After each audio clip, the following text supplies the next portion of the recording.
Welcome to the Iconic Instruments Model 660X Exciting Compressor tutorial video.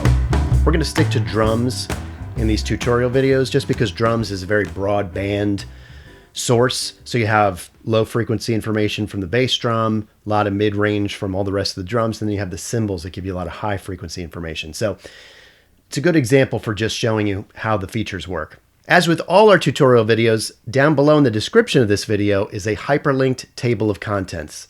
So just click on the hyperlinked timestamp next to the topic you want to learn about, and it'll take you forward to that section of the video. Let's just quickly go through the purchase and download process. Here we are on our new site, and when you hit buy on any product, you'll see our new embedded Moonbase storefront pop up on the right-hand side with your product in it. You can actually X out of this cart and continue shopping if you want to add more things as you go. Once you're ready to check out, just hit the checkout button, and you'll be brought to this screen where you fill out your details, your email, your name and address, hit continue. And here's your summary page where you can apply any coupon codes you have or change your billing details. And you can scroll down here to enter your payment information. And you can check this box if you want to join our mailing list to stay informed. Hit pay now. And that will complete your order. Then you'll receive this email from Iconic Instruments where you'll see your serial number up top and some brief instructions. So if you just go to the bottom of the email, you can either create an account or log in if you've already created one. When you click that button, it'll take you to our web page where you will, in this case, I'm entering a new password. And then you'll see your list of products. And if you just click on the product, you can see the installers and the serial numbers. So this is our new Moonbase embedded storefront. Previously, our links would expire and we'd have to reset them. Now you'll have your own user login area where you'll be able to access your installers, updates, and serial numbers anytime you want. Just a quick note for Pro Tools users. By default, Pro Tools organizes its plugins by type. You can change that in your preferences, but by default, it's organized by type. Currently, at the time of this video, our plugin effects are only categorized in the effect category. So if you're looking for the Model 660X Exciting Compressor, you might think to look in Dynamics. Currently, we have it categorized as effect. So for all of our effects plugins, as I said, you're going to have to find it in the effect category. We're working on how we can change that. So in the future, that might be different. But at the time of this video, you'll find our effects plugins in the effect category.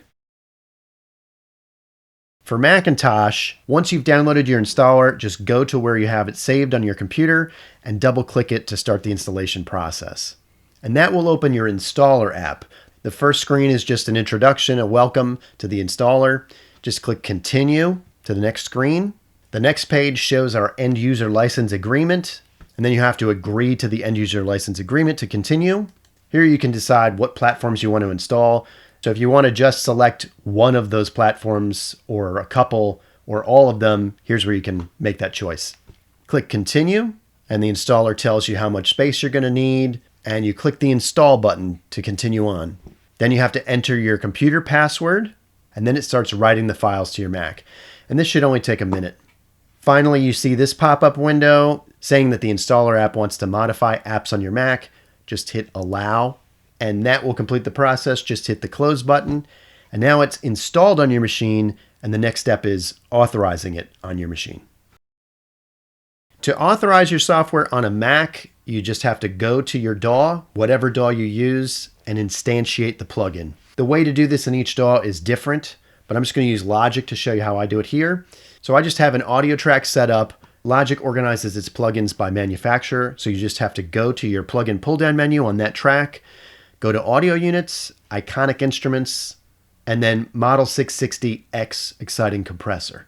So the first time you instantiate it, you see this authorization window. Now this is an update from our last activation window. So in this case, when you enter the wrong serial number, it will reset and give you an error message. So you know that you can just enter the correct serial number and go forward. So if you enter the wrong serial number, you'll get this message that says license failed to activate.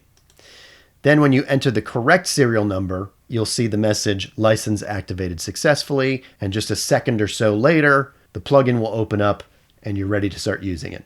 And once you authorize it the first time, it will be usable on any DAW on your machine. The process is very similar on a Windows machine. Just find where you've downloaded your installer, double-click it to start the setup wizard. Currently, the first window that pops up is this message that reads, "You want to allow this app from an unknown publisher to make changes on your device." We actually do have a valid Windows certificate, but for some reason it's not being recognized right now. So we're working on that. So by the time you see this video, that may have already been solved, and you may not see that pop-up happen. But for now, if you see that, just say yes, and it'll take you through to the next step. So the next page on the Windows Setup Wizard is the End User License Agreement. You have to accept the agreement and then hit Next to move to the next page. The next page is where it asks you where you want to install this. By default, I just always leave it in the Program Files folder that it creates for you. But if you have a specific location where you want to save it onto an external drive, this is where you would make that change. Click Next. And now you're ready to install. All you have to do is hit the Install button, and it starts writing files to your location. This should take a minute or two. I'm just going to fast forward in the video, and then you'll finally see the last window in the Setup Wizard where you just have to hit Finish. And now it's installed on your machine, and the next step is to authorize it on your machine. The process is almost exactly the same on a Windows machine. Just open up your DAW, whatever DAW you use. In this case, I'm going to be using Pro Tools. And in an audio or instrument track, just go to the plugin pull-down menu. You're going to want to select multi-channel plugin. And as I said, all of our plugin effects are organized in the effect category. So the first time you open the plugin, you'll see our authorization page. This is our new authorization page. So if you enter the wrong serial number, it will give you an error message and reset so that you have another opportunity to enter the correct serial number. So here's what it looks like when you enter the wrong serial number. You get an error message. And then when you enter the valid serial number, you may see a pop-up window flash a couple times, and then you'll see the plugin open up. Once it's authorized in one DAW, it will be authorized on your machine for all DAWs. So you might ask, what exactly is the Model 660X exciting compressor? Well, it is a 660 style compressor, an accurate 660 style compressor, which is a classic tube Vari-Mu compressor. And the original 660 was a single channel mono compressor. Ours is a stereo compressor. It just doesn't operate the way the 670 did with the switch where you could switch between linked and unlinked. It just operates as a single stereo compressor with some modern twists. It has the same feature set as the original with the 6 time constants. So as in the original, all of the time constants have a very fast attack time. But because the original was a Vari-Mu tube compressor, it had a soft knee, which gave it a sort of smoother result. So we've actually broken out the knee control as a separate parameter with the set screw. So when it's set to maximum at 20, it's the more classic soft knee compressor. If you roll it back to 0, it'll be a hard knee, meaning that once that signal crosses the threshold, it will immediately clamp down and give it a little bit more of an aggressive quality. Like sometimes if you use like an 1176 with very fast attack and release times, it gets this aggressive sound, whereas like an LA2A has a kind of softer onset, softer release, it's smoother. This is kind of like the best of both worlds. It's kind of in your face, but smooth at the same time. So it's unique. This is a tube unit. So you would have in the original unit, when you push the input all the way up, you would have some tube color, not a lot, but just some. So we've separated that out to a set screw parameter here. So this way you can have it if you want, just a subtle 6 dB of distortion. You won't really notice it too much on things like drums. Vocals, you might start to hear it a little bit more, or on other monophonic instruments. If you want to completely eliminate it, just roll it down to 0. We have an output level here, so you can conveniently adjust your volume after the compression. And this is the section that really makes it unique, the Excite section and the Mix feature.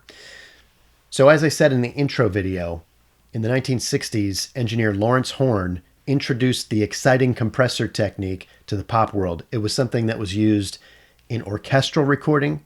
Prior to that, the setup was this. You would take your track, you would run it through an EQ and give a huge boost of about 5 or 6 kilohertz, and then run it into a compressor. And then after that, you would bring it up on your board next to the unprocessed signal.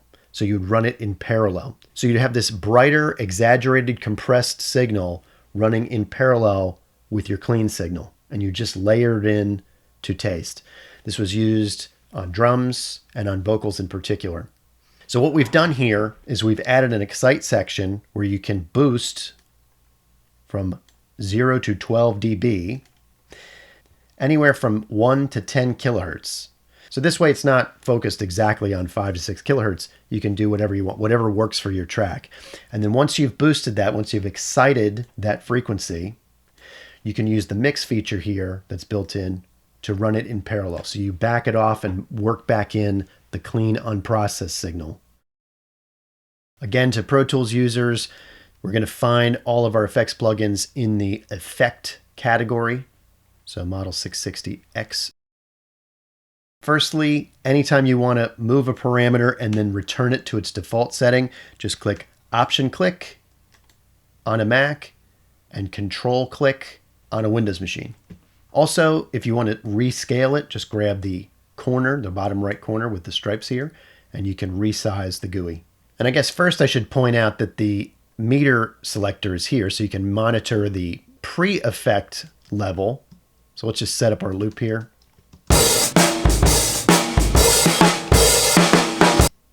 Or your post-effect level.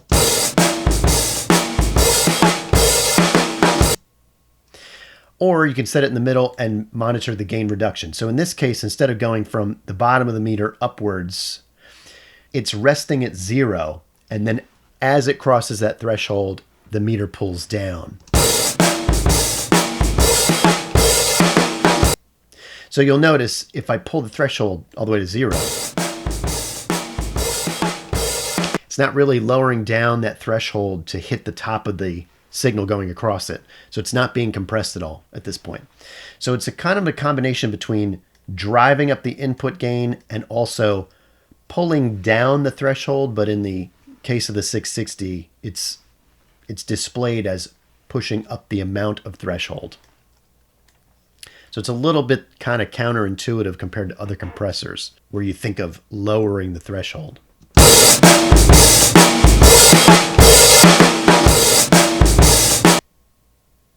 And so that's at the fastest time constant. So that's that really smacky sound. If you want to move it up a little bit, it'll start to smooth out a little bit more.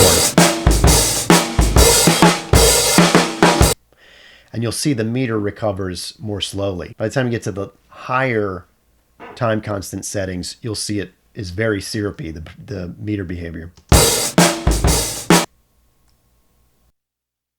All of the settings have very fast attack times, just like the original. Time constant 1 has a release time of 300 milliseconds. Time constant 2 has a release of 800 milliseconds. Time constant 3 has a 2-second release time. Time constant 4 has a 5-second release time. And then time constants 5 and 6 have this program-dependent release time. So the more it actually crosses over the threshold, the longer the release time. And so those are generally used as like a master bus compressor. So you can kind of think of the higher time constant settings as being like, once it goes across that threshold, it's really dunked underwater. It stays, with those long release times, it stays compressed. So it gives it a smoother kind of feel. But generally for pop, you're kind of staying, especially in time constant 1 and 2 for the most part. If you want, especially for drums, if you want a little bit of that aggressive sound, you're going to want that fast on and fast off time attack and release. So you're going to stay in time constant 1 for the most part.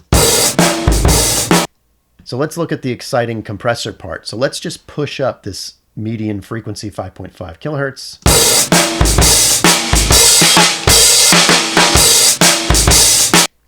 So that's getting pretty strident. So what you do then is you're going to want to back off your mix so that you're getting that exciting compressor parallel compression thing going on. It sort of backs off. It hides the harshness by mixing it in with the clean signal.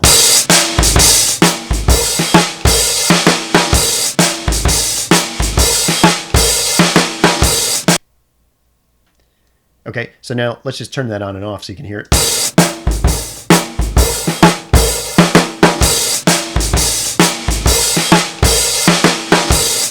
So by doing the exciting compressor, it's a little bit brighter, it's a little bit livelier.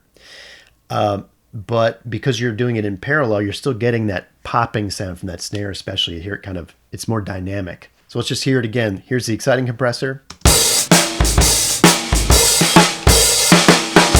Okay, and then let's remove the excitement and go full 100% compressed. It's got that smackier, over-compressed sound. So you can do anything you want with this. You can run it in parallel. You can change the frequency to suit your particular track. Let's just try moving it down to like 3.3 kilohertz. We'll boost it all the way.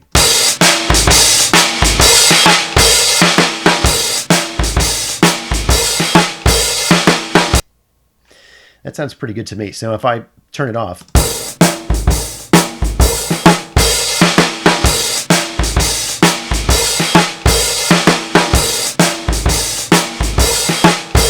might want to back it off a little like that. So let's just hear that.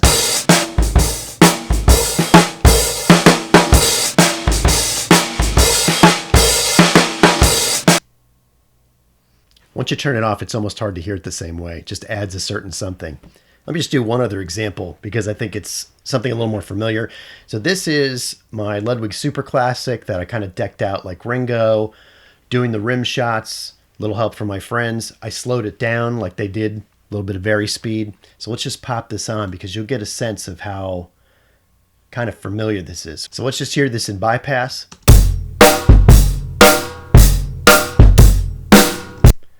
And then I'm going to push it a little bit further. Check it out with the 660 on it.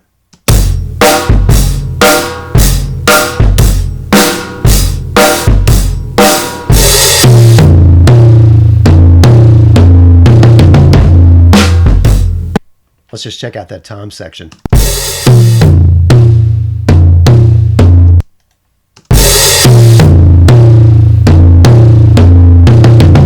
I think those toms weren't quite dampened enough. But anyway, you get the picture.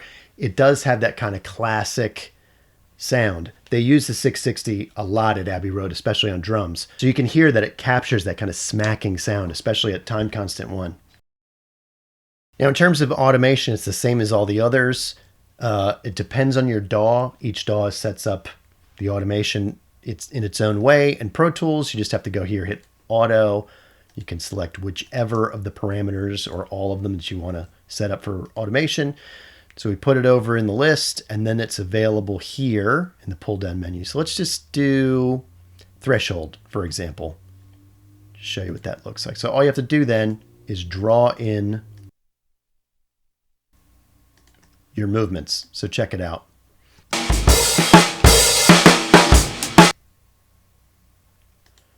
And you can do any of these parameters that way. You can even do the power. So for example, if you want this off in your verse and then to have the power turn on in the chorus, you could just set it up to go on and off, change throughout the song. And one thing that we've improved in our latest plugins here is that the actual labels in the automation match what the GUI says. So it's a little bit easier to see what's going on rather than have the automation go from 0 to 1,000. Here, this threshold knob goes from 0 to 10. So wherever you point it, you know, it's getting close to 9. It shows up at 9.